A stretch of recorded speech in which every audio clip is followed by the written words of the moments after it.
Daniel, il nous semble que tu as quelque chose à nous annoncer à cette fin de saison. Oui, avec un peu de nostalgie. Je mets un terme à ma carrière, une saison qui n'a pas été dans les attentes que je m'étais fixées en début de saison. Voilà, mon corps m'a un peu fait des siennes. Malgré ça, j'ai quand même pris du plaisir. J'ai beaucoup travaillé pour essayer de revenir dans de bonnes conditions. Il est temps de passer à autre chose. Donc, je mets un terme à ma carrière, longue de 20 ans. Donc plutôt fier de mon parcours. Et c'est avec beaucoup de plaisir que je la termine à Dijon. Comment tu as pris ta décision? Quel est le facteur qui a fait que tu décides d'arrêter ta carrière? Alors disons que j'ai 39 ans, donc plus je prends de l'âge, plus je me rapproche de la fin de carrière. Mais déjà la fin de saison dernière, je me suis posé la question. Comment ça s'était passé avec la relégation, beaucoup de choses compliquées à gérer émotionnellement. Donc je me suis posé beaucoup de questions. Mais en jouant ces derniers matchs au Havre, je ne m'étais pas projeté là-dessus. Là, cette saison, je me suis dit potentiellement c'était la dernière, même si j'avais signé un contrat de 1 an plus 1 an. Ouais. Mais vu comment ça s'est déroulé physiquement, malheureusement, je préfère mettre un terme. J'ai profité comme il fallait. J'ai pris beaucoup de plaisir. Voilà, ça se fait tout naturellement parce que vu que j'ai joué que 9 matchs cette saison, c'est trop peu pour espérer continuer. Qu'est-ce qui va te manquer le plus de cette carrière de footballeur? Tout, honnêtement tout. J'ai fait 20 ans, je joue au foot, je m'entraîne tous les jours depuis l'âge de 14-15 ans. Donc ça fait plus de 25 ans. Honnêtement, c'est une grosse page qui se tourne. Ça va être très compliqué d'arrêter. Mais la vie de vestiaire, la compétition, le dépassement de soi, l'état d'esprit qu'il y a dans tous les clubs dans lesquels je suis passé, la pression, le fait de pouvoir sans arrêt se dépasser, franchement, tout ça va me manquer. Je ne vous cache pas que ça va être très compliqué, je pense. Mais voilà, beaucoup de fierté en tout cas d'avoir accompli tout ça. Donc on va passer le relais aux plus jeunes pour espérer qu'ils fassent une longue carrière eux aussi. Quel regard tu portes sur ta carrière qui a été longue de 20 ans avec des belles compétitions à la clé pour toi? Oui, complètement. Je ne me projetais pas aussi loin. Je ne pensais pas faire aussi longtemps. Quand j'ai commencé, déjà à l'époque, les joueurs ne jouaient pas aussi longtemps. C'était 33, 35 ans maximum. Aujourd'hui, ça s'est beaucoup plus professionnalisé. Au niveau de l'hygiène de vie, on a gagné en qualité. Et ça a été un petit peu le fil rouge de toute ma carrière, avec le travail sans arrêt, donc, ce qui m'a permis de durer. Je ne suis pas passé à côté des blessures malgré tout, mais j'ai toujours travaillé pour revenir et ça a été une grande fierté pour ça. Je n'étais pas forcément prédisposé à faire 20 ans de carrière. Quand j'ai commencé, notamment au centre de formation, j'avais pas mal de retard par rapport aux autres. Et mon abnégation et mon envie de progresser justement a fait la différence. Et aujourd'hui, je suis très fier de mon parcours. Tu as joué beaucoup de compétitions, tu as vécu beaucoup de choses. Quels sont tes meilleurs souvenirs si tu devais en sortir un? Franchement, c'est trop compliqué pour en sortir un. Mes premiers pas à Toulouse, qui est ma ville natale, devant ma famille, c'est quelque chose qui est inoubliable. Le fait d'avoir joué l'Europa League pendant 2 ans avec Toulouse, c'est ça aussi. Des saisons où l'année où on termine 3e avec Toulouse a été incroyable. La Ligue des Champions avec Montpellier. Franchement, il y a tellement de choses. Quand je suis arrivé ici, j'ai été accueilli bras ouverts. Donc franchement, l'accueil dans tous les clubs où je suis arrivé a été incroyable. Le soutien des supporters. C'est trop compliqué pour citer une seule chose. Tu as une particularité, c'est que tu n'as fait que 3 clubs dans ta carrière. C'est quand même pas si souvent dans le foot moderne. C'est sûr.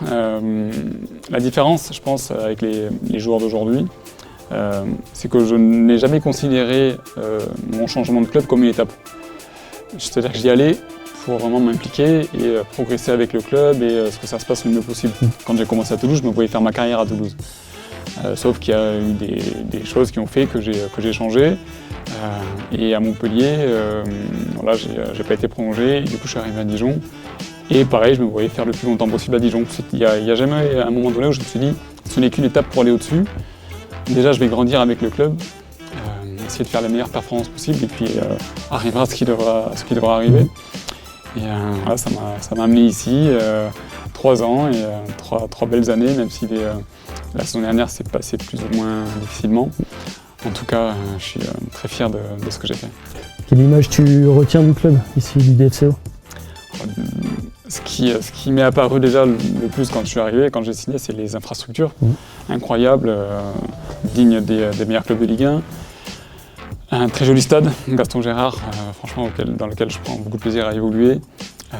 Puis humainement, je trouve que c'est un club qui m'a beaucoup apporté. C'est pas un club aux dimensions de Toulouse et Montpellier, mais au niveau des qualités humaines, ça a été beaucoup plus fort. Donc ça, je le retiens. Maintenant, de l'après-carrière, est-ce que tu as des pistes pour la suite? Même si je m'y suis préparé, on n'est jamais réellement prêt à ce genre d'événement. Mais oui, j'y ai plus ou moins réfléchi. Cette saison, j'ai suivi une formation de préparateur mental. Donc je vais m'orienter sur cette voie, essayer de voir si ça me plaît, si je prends du plaisir justement à faire progresser des joueurs, en priorité dans le foot, mais pourquoi pas m'ouvrir à d'autres sports. Et puis après, on verra dans les années qui suivent, mais déjà, la première chose, ça va être de digérer un petit peu cette fin de carrière. Pas d'aimer le congrès coach, du coup? Non, c'est pas quelque chose qui me transcende en tout cas. Et j'ai toujours voulu jouer au foot. Entraîner, ça n'a pas forcément été... pour moi, je pense pas que ce soit une vocation en tout cas. Mais on ne sait jamais. On ne sait jamais. Je pense que je passerai mes diplômes au cas où. Mais je me vois plus dans l'éducation au niveau des jeunes, pas forcément au niveau des seniors. Voilà. Très bien. Est-ce que tu vas continuer quand même à taper la balle pour le plaisir? Est-ce que voilà. Oui, dans la mesure où je peux jouer, où j'ai pas de blessure ou quoi que ce soit, que mon corps me laisse tranquille, oui, je continuerai toujours parce que c'est une passion et forcément j'y jouerai jusqu'à très tard. Et je jouerai avec mes enfants quand ils vont grandir. Donc bien entendu que je vais continuer à jouer au foot, ça c'est une certitude. Est-ce que tu sais, une petite question piège pour la fin, pour terminer, est-ce que tu sais combien tu as marqué de buts en compétition officielle? Alors non, j'en ai pas la moindre idée, mais j'ai envie de dire une quinzaine. Bon, c'est pas mal, c'est 19. 19 ouais. Est-ce qu'il y en a un que tu retiens particulièrement?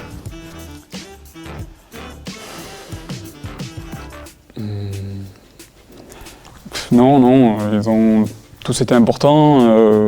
Bon, il y en a un peu moins, mais si je devais... Ouais, non, franchement, en retirer un seul, c'est pas évident. J'ai envie de dire mon premier en équipe de France espoir, où je marque quasiment sur mon premier ballon. Première sélection en équipe nationale. Et je fais le tournoi de Toulon et sur quasiment l'un de mes premiers ballons, je marque sur corner. Donc ça m'a mis dans le bain. De la tête, classique. De la tête, voilà, exactement. Dans ta carrière, tu as rencontré énormément de monde. Est-ce que tu aurais envie de remercier certaines personnes? Oui, bien entendu. Déjà tous les joueurs que j'ai côtoyés, avec qui, franchement, il n'y en a pas un avec qui ça s'est mal passé. Donc honnêtement, j'ai beaucoup de chance par rapport à ça. Et remercier des joueurs, des personnes, oui, la liste est longue et serait trop longue pour citer tout le monde. Je sais que je vais en oublier malheureusement, mais en passant par Alain Casanova, Eric Mombert, Olivier Sadan à Toulouse, Eli Bop,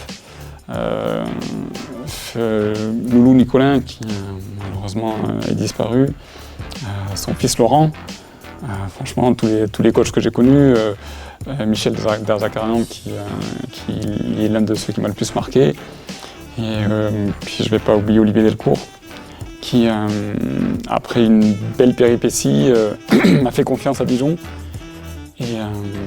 Et puis je suis obligé de le remercier parce que ce qu'il a fait pour moi c'était incroyable et donc vais forcément oublier des personnes, mais il y a vraiment beaucoup de personnes qui m'ont marqué et que j'aimerais remercier.